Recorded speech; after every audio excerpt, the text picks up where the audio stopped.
welcome to 06880, the podcast. It isn't easy to create an institution, but Julie Mountain and Dana Norley have done just that. They opened the Granola Bar in Westport 8 years ago. Since then, it's expanded to 4 more locations: Stamford, Fairfield, Greenwich, and Rye. And they added a food truck. But Westporters think of the Granola Bar as our own. Breakfast, lunch, and coffee place in Playhouse Square is always packed, and it's got an energy that other restaurants lack. There's a funky, fun vibe, and most of it is due to the owners themselves. So Julie and Dana are this week's guests on 06880, the podcast. Welcome. Thank you. Thank you. Thank you for having us. Lovely. Well deserved. Well, it made me like a little reflective and emotional. Well done. Verklempt? Dan Woog. Verklempt? A little verklempt. Okay. But you didn't bring me lunch. What's up with that? Yeah, We'll go back after and very grab lunch. selfish. Very selfish. So the concept of the Granola Bar came, according to your website, which may or may not be true, when you were talking together at your daughter's birthday party. Well, that's skipping ahead a little bit. Yeah. But yes. Okay. But generally, the idea to work together came That's at the true. birthday party. Okay, but most people at birthday parties don't talk about business plans. That is true, but we were struggling. Each of us was struggling with something a little different. When you do meet a young mom, you were young then. I was. I was too. You tend to share in struggles of raising young children, and ours tended to. We always spoke about food, and that's how we bonded. Was my daughter wasn't eating her pizza at this party, and her daughter was, and I On said, her third slice, I think. Yeah. To be fair, And Julie I said, was trying wait, to how be- do you get your daughter to eat like that? I said, it's not me. So I think we just immediately hit it off. People said, oh, we wanted you guys to meet. And I think the friendship was born then. The idea for the Granola Bar came a few years later. So why granola and not oatmeal?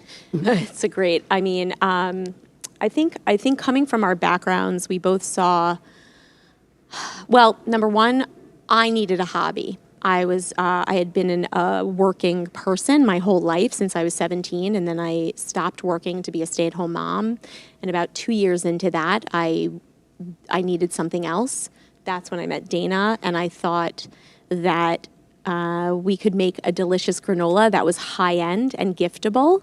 And I can tell you why granola is that I thought there was an opening in the marketplace at the time. It was a very saturated marketplace because Bare Naked had become the story of Fairfield County, and rightfully so. And they created the category, really, They because really did. before them, I don't think people spoke of granola the way they did. So it left an opportunity. Yeah, for us to do something more high-end. I said to her, would you want to do like the Bergdorf of granola, something that you could bring to a party? And we just met and started working together immediately. There was no friendship before. It was just we met, we hit it off, we started cooking granola. And there really is no rational reason why. Had you ever cooked granola? I had never cooked. I mean, I know I was an order-in kind of gal in New York City. I lived on Seamless. You too, right? Yeah, I mean, I was working so often that didn't have time really to do things like that. So this was the first time, I had a time in my life where I had time for a hobby. So that's really how it all started. Yeah, and then we started working together, and it just became this amazing chemistry for, I think, both of us. It was an outlet, something we did that wasn't parenting at the time, and I think we both needed that emotionally. And then we just started working together, and it became a little bit mayhem and madness, but we were laughing all the time. But it went very quickly from a hobby to a job. So that was the moment when we looked at each other and we said, well, this is no longer just making granola and giving it as gifts to people we know or selling it to our friends during the holidays. This is actually a business. Yeah. And you had absolutely zero experience in restaurants. Oh, gosh. We didn't even think we were opening a restaurant. In fact, we were working with what's called a contract manufacturer in New Jersey to help produce our granola, because to Dana's point, we went from hobby to job very quickly. We were scaling up to, 10,000 pound batches of granola at a time, but the contract manufacturer was making all the money. And so someone mentioned, well, you live in Westport, you have small children, you want to kind of stay close to home. Why don't you open a manufacturing facility in Westport? And then you'll have a front of house to play with. And we said, what's a front of house? And that's how it started. So we went. And Playhouse Square was actually the first spot that we looked at when we started looking for spaces. And we really didn't know what we were getting into. We didn't know what we were doing. But as Julie mentioned, our goal was to build a manufacturing place in our hometown so that we could go back to, doing the mom thing equally to the hobby or job thing. And so we found Playhouse Square. We looked at a couple other places, but ultimately that was our decision to open there. Was anybody helping you, or were you just figuring it out on the fly? We had a mentor in the business who gave us a spreadsheet of expenses to expect when you open a business. Well, he gave us what a P&L was. We knew what a P&L was from our previous lives when we were working, but not a restaurant P&L. So he helped us look at the space and say, you know what, if the worst case scenario happens and you can only pay your rent from your granola manufacturing, you'll be okay. Everything then in your front of house, which we had to learn what that was, seriously, would be then icing. And we definitely embarked on the Granola Bar imagining that granola was our primary business, and whatever we were going to do in the front would be secondary until the day we opened. And everything we thought would be secondary, which would be the bacon, egg, and cheese and the salad, was primary. We had tapped into something sitting in our living room or kitchen, coming up with a dream menu of how we wanted to eat, clearly tapped into the kind of suburban family white space of like, oh my gosh, this doesn't really exist, which we didn't consciously set out to do. It was a happy accident. Right. But you pivoted quickly. I mean, you figured, okay, Yeah, we actually remained with our manufacturer in New Jersey. The whole idea was to get rid of him. Yeah, but we were so busy running the restaurant that we could not produce our own granola. So for the first, how many months was it? I think it was first 9 months. We couldn't find a rhythm with actually producing the granola because we were so busy prepping the food and coffee and everything else. So that we shipped our own granola through the front door, being manufactured elsewhere. And yet the whole model was supposed to be, we're going to make our granola in the back and sell it out front, and people will watch us make it. I mean, that all went to... Yeah, the window that you can see into the kitchen was meant to be a granola factory where people could watch granola being made, but that's not what people wanted to do. They wanted to eat the food. They wanted to eat food. Go figure. I mean, we knew we wanted to eat it, but by week number 2, I mean, we felt like the idea was, okay, we know we can take our kids to the diner, and we love diners. I grew up on Long Island. This was like part of and you grew up in Danbury. This was like diner life was life. And then there was the other side, which was like more white napkin, higher end. And there was nothing really that landed in the middle, somewhere where everybody in the family could go. So we set out to eat what we wanted and what our kids would want. And it works. Yeah, it works. And in terms of watching granola being made, how many times can you go to Stu Leonard's and watch the little milk bottles go around? Right. I don't know. Yeah, I don't know. Same milk bottles, though, I think. Little. So this is not meant to be sexist at all, but did you face any problems as female entrepreneurs? I don't know if I'd call them problems or more just, I think people were always shocked and still are to this day often to find out that we own the place. I think early on... They're looking for your husbands? Or a man. Yeah. We found like, wait, are you the manager here? And I would say, well, yes. Okay, well... Where's the owner? But that, I think Dana and I too, but go on, just go on. Sorry. No, so I wouldn't call it a problem, but I definitely think that people are, like I said, they're surprised maybe that we're the owners. And I don't think people took us seriously in the beginning. They thought it was still a hobby. And so we would hear comments like, oh, well, who's going to take care of your kids or something of that nature, but it wasn't necessarily a problem in how we were running our business. It also, we come at it differently, which I think makes for a wonderful partnership. I tend to see things and go, oh my gosh, it's sexism. And Dana will say, I don't know, maybe it's not. And I think it's easy sometimes, not easy, it's never easy, but when you're in a male-dominated business, which most are, some are, I'm not a professional outside of the restaurant business at this point, but it's pretty male-dominated, and especially around here. We're also, just to be clear, we're not in the nightlife business. We're getting into that, which we can talk about later, but we are a daytime restaurant. So I think to Dana's point, we weren't seen as part of that club. I don't think that's sexism. I think we just happen to carve ourselves in a way. And we also work full-time at the restaurant. So we're not coming out to evening events. We're going home and taking care of our children. We have second and third jobs when we leave. To this day, I'll say to her, the summer is such a relief when our kids are away because those second and third jobs go away. But I don't think we've faced anything more potentially than other restaurateurs have faced. But yeah, surprise and delight that we're the owners. But you mentioned raising kids. And if you were Jules instead of Julie, and Dana's a gender-neutral name. Dan Woog. But if you were two men, then you wouldn't go home and have to worry about your kids. It's true. As much. As much, right. There are some men out there going, that's wrong, Dan. Yeah. No, I think that's why the partnership also was vital.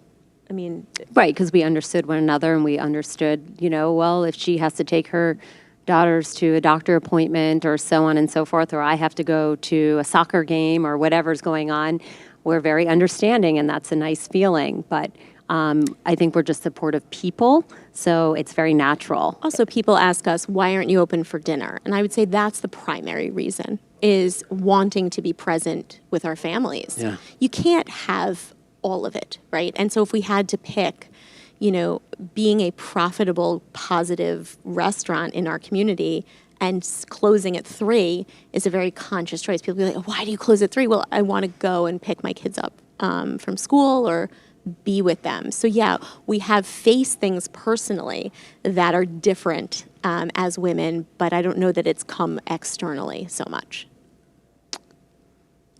I would imagine, this being Westport, that there are customers who are just really upset that you're not open at their beck and call for dinner or whatever. Talk about your customers in a nice way, I'm sure. Yeah.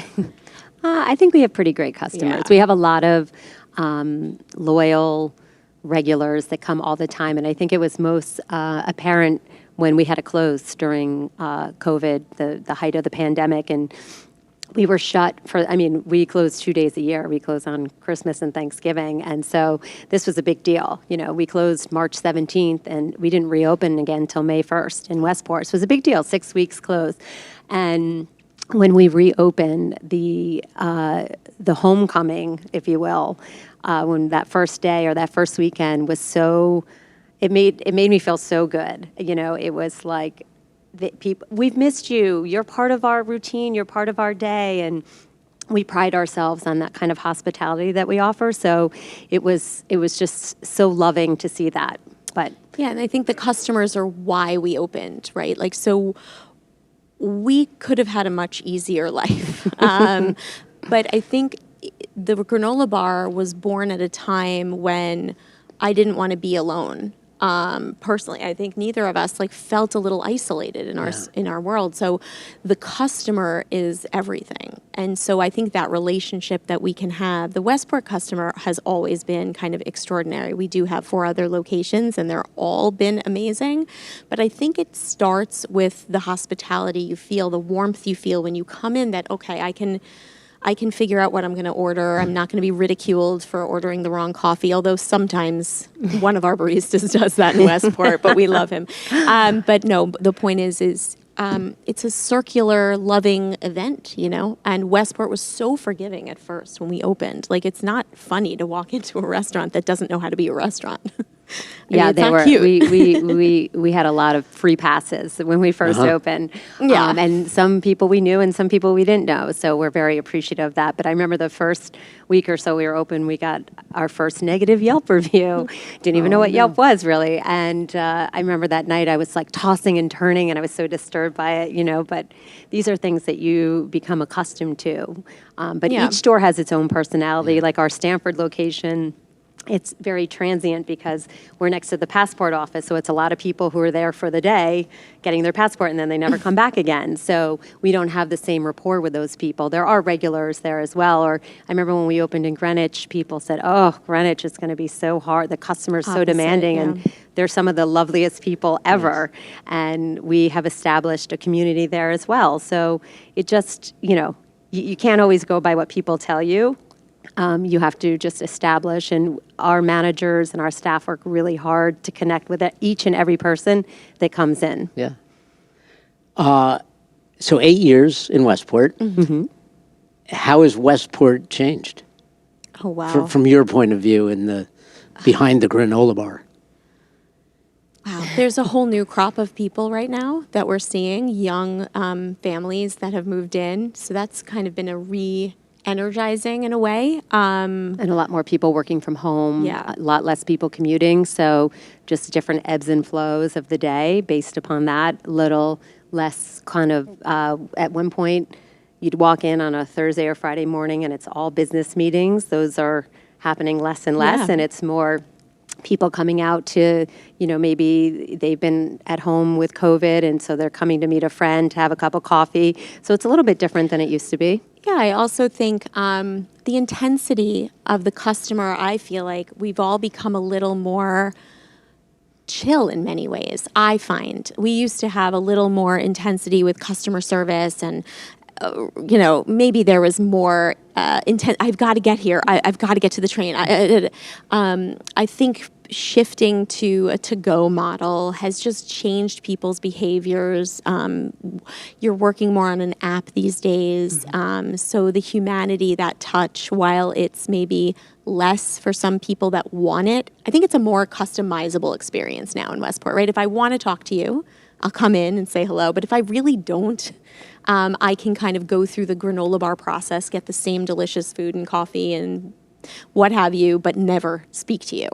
But I think the town has kind of remained like the warmest, greatest place, We love it. It's hard to get us out of the Westport location. We have a table now that people giggle at. That's our office. Yeah, I was going to ask that. Why don't you get an office? Well, we have an office, but we since the pandemic, we have kind of integrated ourselves into the day-to-day, the operations of the business. Not that we weren't involved before, but we're a little bit more hands-on, and so it's better to be in the space and see what's going on and interacting with our customers and our staff.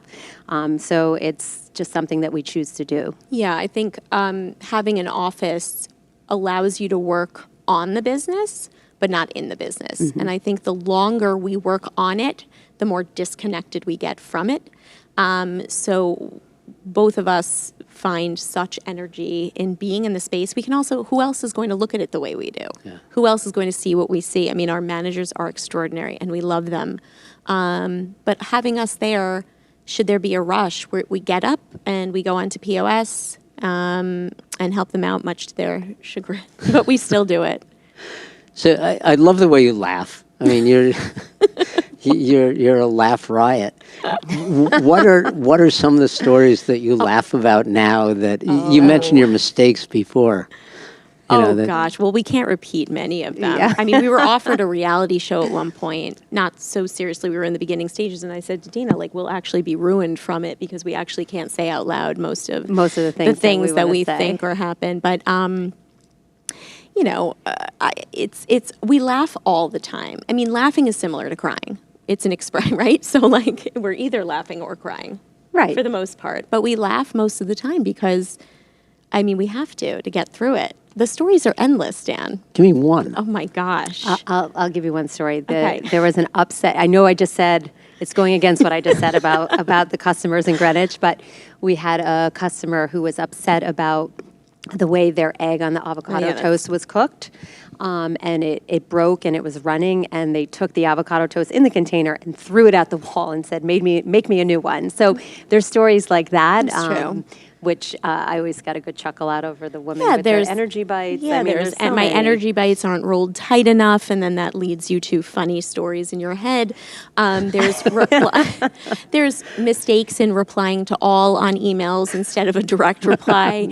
There's endless errors, and that's, I think, the humanity that goes into the space and why people might feel comfortable in it is because it is run by people, with all due respect to you, that make mistakes all the time. And right? don't take things too seriously. No, We'll fix that. If we did something for a living that was like life or death, like we are not ER doctors, and thank goodness, but nothing that, we want to provide excellent service. But when someone takes their avocado toast that seriously, I'm sorry, but we do internally chuckle.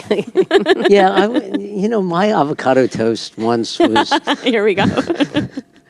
tacos. You sold tacos for a day or two. No, we we're still sell do tacos. You still do? Yeah. We do them on the truck every Tuesday and Wednesday night. Oh, but no But longer in it's the an store. 06883, which you don't cover. I know. It's outside his zip So code. tell me about the truck. Yeah, I don't even do 06881. I know. It's like, What? Tell me about the about the truck. oh, the truck is, we do private events. We do fairs and we're everywhere. Yeah. We're at Weston had a kind of, the Weston Town Center kind of went away, and it's coming back, and we're excited that it's coming back, but Weston's hungry too. So we're happy to be at the Grange on Tuesdays and Wednesday nights, and we're actually just working on a schedule now for Weston to get even more of the truck. During the daytime. During day, not just for tacos, but for breakfast and coffee and deliciousness. They deserve it. They really, 06883 deserves its why own should it all blog. be, why should it all be in Westport? You're welcome for the idea. So, are you tied in to other small businesses in Westport? Is there a business community or? I think, I don't want to lie to you, Dan. I think we are always supportive of people that want us to help them with charitable events and things like that. But we have our favorite business owners, but we are so, and I don't mean that, but we're very deep into our own business. And I think it would be wrong to say oh yeah, there's this great, no. We're think, part of the community. Yes. But, and there are love it. people that we have deep connections Yes. with that we talk Yes. about business So maybe the with, answer is and yes. but it's not like a general. There's no collab. There's no I help. There is I help you, you help me, Yeah. but it's, when you're, and just like any other business owner, we know when you're deep into really taking your business exponentially seriously and focusing on profitability, that's what you do every day. And you probably get hit up for every And we all fundraiser tell you and- directly to the camera, we say yes to everything because that's We're our a job. part of the community, Yeah, that's so our we job. want to be. And we want to be. Yeah. And people support us, and we want to support people in return. Absolutely. Like any customer that buys anything, we owe you something, right? So if somebody is thinking of opening a business in Westport now, not a granola bar or oatmeal bar, but it's something coming. else, what would you tell them? I would tell them it's a really great community to be a part of, and that there's a lot of supportive people, and there's a big population, a growing population, new families. I would say it's a good idea. I don't know what the business is, but in general, I would say it's a good place to open a business. I think people see that. I think people from the outside look at numbers that businesses are doing here and go, wait, what's going on in Westport? We can tell you firsthand, having opened 5 other locations, we closed 1. We now have 4 other locations, that there is no place like Westport. Yeah. And that's not fluff. That is legitimate. Our business alone before COVID never plateaued in growth. It kept growing year over year over year, which really is quite unheard of. And I think a lot of other businesses find that the support and the clientele is just excited and happy to be supportive of local business. Nice. So I'd say do it, but not next door, and don't sell salads. Right. So funny. Funny. That's a private So- joke. That's I can't an tell you inside that. joke, yeah. So last question. Aw. Already? What- Really? It goes Okay. quickly, It just does. like just like the line at Granola Bar. Sometimes. What are your go-to places? When you go out in Westport, where do you go? Oko? I love, Oko, the Oko? cottage, like Don Memo. It's Don Memo or Don Memo? Is it Memo? Mimo. It's Don Memo, Dan Woog. Okay. I love Matchburger Lobster. Can I go outside the zip code? No, Sure. not allowed. The Stand in Fairfield, I love.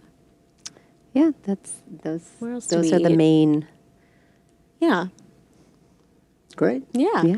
So it sounds like the birthday party years ago turned out to be great. If you have not been to the Granola Bar in Playhouse Square, get there before 3. Before 3. Thank you. So we can go to the kids. You've got your baker now, Rick Dickinson. Yeah. Of 06883 fame. That's it. Well, he and started formerly here. 06880 fame. That's right. That's We where gave this him his his roots start. are. We did, Yeah. yeah. What else? Anything I should have asked that I didn't? What's happening in Rye? If anyone, we're getting our we have our liquor license, so we're shifting that to, we're going to be redesigning it and turning it into a boozy brunch and wonderful dinner location. So And it's not that'll that be far, fun. so come on down. Yeah, soon, maybe November. With a designated driver. Yes. Or Uber it. Yeah. Okay. Great. Thanks. The Granola Bar. Julie Mountain, Dana Norley. Thank you, Dan Woog. Thanks Thank for you. being here and sharing a great Westport story. It Oh, really thank is you. a great story. Thank you. Thanks, Dan. So, thank you. This is thanks for watching 06880, the podcast.